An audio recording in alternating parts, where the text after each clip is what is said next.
প্রিয় দেশবাসী, আজকে আপনাদেরকে নতুন একটি ভিডিওর সাথে যুক্ত করতে যাচ্ছি। আপনারা শুনলে অবাক হবেন, দীর্ঘ 9 মাস পর ওবায়দুল কাদেরের ভয়েস রেকর্ড ফাঁস হয়েছে। যিনি সরাসরি ইন্টারভিউ দিয়েছেন ভয়েসের মাধ্যমে। তিনি বাথরুমে লুকানো অবস্থায় ছিলেন, সেখান থেকে 7-8 জন ছেলে অনেক কিছু লুটপাট করেছে। লুটপাট করার পরে তার ভাগ্য ভালো বিদায় তাকে সেফ জোনে নিয়ে গিয়েছে। তো আল্লাহর উপর তিনি অসন্তুষ্ট হয়েছেন। তিনি বাঁচার আশা ছিল না তার, কারণ তাকে ওই ছেলেরা একবার জনতার হাতে তুলে দিতে বলেছে, একবার সেনাবাহিনীর হাতে তুলে দিতে বলেছিল, এরকম অনেক কথাই বলেছে। শেষ পর্যন্ত সেখান থেকে তিনি বেঁচে গিয়েছেন। যেখানে ছিলেন, অনেক বছর ছিলেন, সেখান থেকে তিনি অন্য স্তরে পালিয়ে গিয়েছেন। কীভাবে পালিয়েছেন তার সম্পূর্ণ বিবরণ তিনি নিজেই দিচ্ছেন, তার মুখ থেকে শুনুন। এত বড় একটা শাসক যে আমি বাংলাদেশে ছিলাম হ্যাঁ হ্যাঁ 3 মাসের মতো। হুম হুম হুম আমার একটা উদ্দেশ্য ছিল হুম যে ওখান থেকে কিছু করা যায় কিনা, আচ্ছা কিছু একটা করা যায় কিনা, আচ্ছা সংগঠিত করা যায় কিনা। আচ্ছা বিভিন্ন জায়গায় হুম শ্রমিক অসন্তোষ, হুম কর্মচারীদের অসন্তোষ, হুম এগুলো প্রতিদিনই এগুলো লক্ষ্য করতাম। মানে পেশাজীবীদের যে ক্ষোভগুলো আর কি। ক্ষোভগুলো তখন রাস্তায় নেমে আসছিল, ঠিক ঠিক বিশেষ করে গার্মেন্টস। ঠিক ঠিক তো সে সময় ভাবলাম যে এদের সাথে যোগাযোগ করে কিছু করা যায় কিনা। তো এই চিন্তাতে 3 মাস পরে রইলাম। আচ্ছা এরপরে একে একে সবাই অ্যারেস্ট হচ্ছে এবং আমি তো নেত্রীর পরের হুম পরের স্থানটাই আপনার। জন। আমার বিরুদ্ধে তখনই 212টা খুনের মামলার হুম আমি আসামি হয়ে গেছি। তারপর এই অবস্থা অনেকেই বললো, আবার এখান থেকেও হুম অনেক অনুরোধ যাচ্ছিল হুম আমি যেন সতর্কভাবে হুম এদিকে চলে আসি। হুম তো এইভাবে চিন্তা করলাম যে আসলে আমি বাইপাস সার্জারি হয়েছিল, হুম হুম হুম অনেকগুলো ওষুধ খেতে হয়, হুম হুম আমি এখানে ধরা পড়লে ওষুধ খাওয়াবে কি। ঠিকই তারপরে অনেক কিছু ভাবনা চিন্তা করে 75-এ এখানে এসেছিলাম, তার বঙ্গবন্ধু, হুম তারপর ও 150 নম্বর জেল হত্যা হলো, তারপরে হুম হুম কলকাতায় এসে হুম 9 মাস ছিলাম। আচ্ছা এখান থেকে ফিরে গিয়ে জগন্নাথ হলে একটা বৈঠক করছিলাম অনেক রাতে, হুম ঢাকায় তখন কারফিউ। তো ওখানে আমাকে অ্যারেস্ট করা হয়। হুম তারপরে এরপরে আবার 111-এর পরে হুম তখনও জেল খেটেছিল। তো এই যে বঙ্গবন্ধু হত্যার পরে যে 9 মাস ছিলেন, তারপরে কি আর কলকাতায় আসেননি কোনো কাজে বা কোনো ইয়েতে? না মানে কখনো রাজনৈতিক প্রয়োজনে আসেননি আর কি? আসছি আমি, তখন যোগাযোগ মন্ত্রণালয়ের দায়িত্ব ছিলাম। তখন এসছেন আর এখানে কি। আমাদের ডেপুটি হাই কমিশনার হুম বিজয় দিবসে আমাকে হুম হুম প্রধান অতিথি করেছিল। বেশ। তো একটা জিনিস বলছি, এই যে আপনি রইলেন, তো তারপরে তখন আর কোনো সমস্যা হলো না যে ওই ছেলেগুলো আপনাকে কোথাও পৌঁছে দিল, ওরা আর কি এটা ফাঁস করেনি? তাহলে কি? আমি রাতেই ওখান থেকে আবার কিন্তু এই যে ছেলেগুলো এরকম করলো, এটার কারণটা কি মনে হয় আপনার, যে ওরা যে আপনার প্রতি সদয় হলো, আপনাকে কোনো বাঁচালো? আমি বুঝি। মানে এটা কি হতে পারে যে এরা আওয়ামী লীগেরই তাৎক্ষণিকভাবে ওই সময় বিক্ষুব্ধ হয়েছিল, এরকম হতে পারে? আওয়ামী লীগের হলে তো আমি চিন্তা। ঠিকই। একটা অনেকে বলে যে আপনার কিছু ভূমিকা তখন বিতর্কিত ছিল, আপনি ছাত্রলীগ যুবলীগকে যেভাবে মানে মাঠে নামিয়েছিলেন পাল্টা, তার ফলেই এরকম একটা বড় জনরোষ তৈরি হয়ে গেল আর কি। এটা মানে আমরা কথা মোটেই ঠিক না। আচ্ছা আমি কখনো বলিনি হুম যে ছাত্রলীগকে এই অভ্যুত্থান। আমি খুবই ভাগ্যবান, হুম সেদিন আমার বেঁচে থাকার কথা ছিল, আচ্ছা মৃত্যু থেকে অনেক কাছে ছিলাম।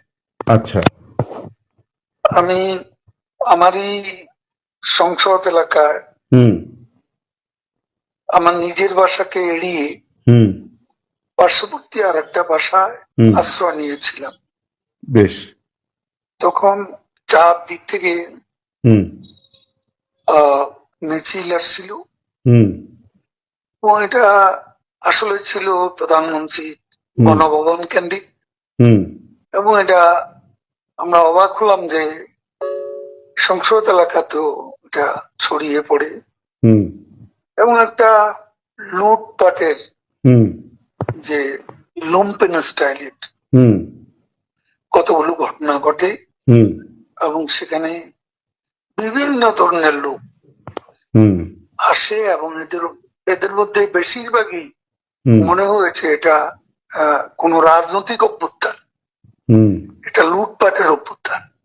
না, একটা কথা জিজ্ঞাসা করি, সে তো আমরা তখন সেটা দেখলাম এবং মাননীয় এখন প্রধানমন্ত্রীকেও। আমি হুম যে বাসাতে ছিলাম হুম তারা সে বাসাতেও হামলা করে। আচ্ছা। তারা জানতো না হুম যে সেখানে আমি আছি। আচ্ছা। আমার বাসা তারা লুটপাট করেছে, হুম কিন্তু যে বাসায় আমি গিয়ে আশ্রয় নিলাম হুম সেখানে তারা হামলা করবে এটা আমি ভাবতে পারি। কিন্তু সেখানেও দেখলাম যে অনেক লোকজন হুম ঢুকে পড়ে এবং তারা ভাঙচুর লুটপাট হুম করতে থাকে। হুম আমি আমার স্ত্রী সহ আমরা বাথরুমে ঢুকিয়ে যাই, অনেকক্ষণ ছিলাম, প্রায় 5 ঘন্টা।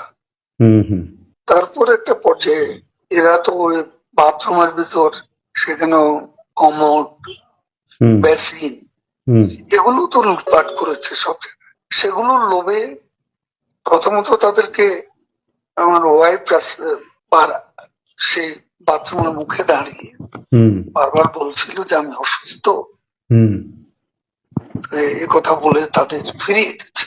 হুম তো একটা পর্যায়ে তারা এই বাথরুমে যেগুলো আছে হুম সেগুলো লুট করার জন্য জোরপূর্বক হুম প্রবাসের হুমকি দেয়। তো সে সময় আমার ওয়াইফ জিজ্ঞেস করে যে কি করবো, হুম খুলে দাও যা হবে। তারপরে 7-8 জন ছেলে ঢুকলো। তার খুবই আক্রমণাত্মক দৃষ্টিভঙ্গি, হুম মনোভঙ্গি নিয়ে।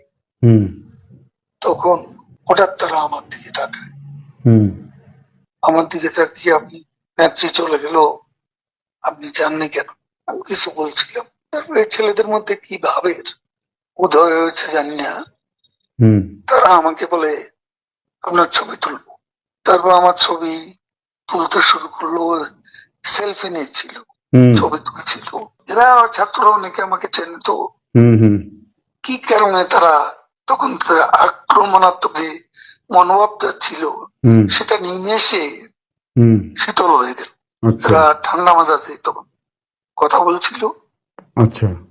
এদের মধ্যে আবার এক পর্যায়ে একটা গ্রুপ তারা চেয়েছিল আমাকে হুম রাস্তায় সেনাবাহিনী হুম হাতে তুলে দিতে। কেউ কেউ আবার এটাও চেয়েছিল যে জনতার হাতে তুলে দিতে। হুম এটা অবশ্যই তখন একটা মানসিক ভাবে হুম ভেতরে ভেতরে হুম ভেঙে পড়েছিল।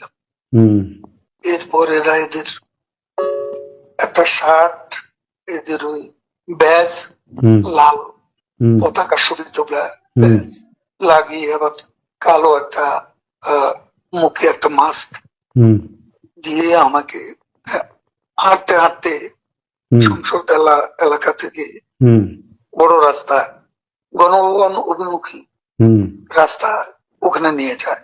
আচ্ছা। ওখানে নিয়ে আমার হঠাৎ করে কোত্থেকে একটা একটা ট্যাক্সি আসে, হুম একটা ইজি বাইক, হুম সেটা খালি ছিল, হুম ওখানে কোনো গাড়ি ঘোড়া কিছু ছিল না। হুম ওটা হঠাৎ করে কেন যেন এসে পড়ল, হুম হয়তো আমার ভাগ্য। এরা দুজনে আমাকে নিয়ে আমার ওয়াইফকে নিয়ে ওটাতে উঠলো আর বলতে লাগলো, ওতে তো অসংখ্য মানুষ, হুম চেক আপ সব জায়গায়। এরা বলতে লাগলো যে আমাদের চাচা চাচি অসুস্থ, হুম হাসপাতালে নিচ্ছি, হুম ডিস্টার্ব করবে না। হুম এই করে করে নিয়ে গেল একটা অনেক দূরে একটা জায়গা। তো এটা হলো, ভাবতেও পারেনি ওরা যখন বাথরুমে ঢুকলো যে বেঁচে হুম থাকবে। হুম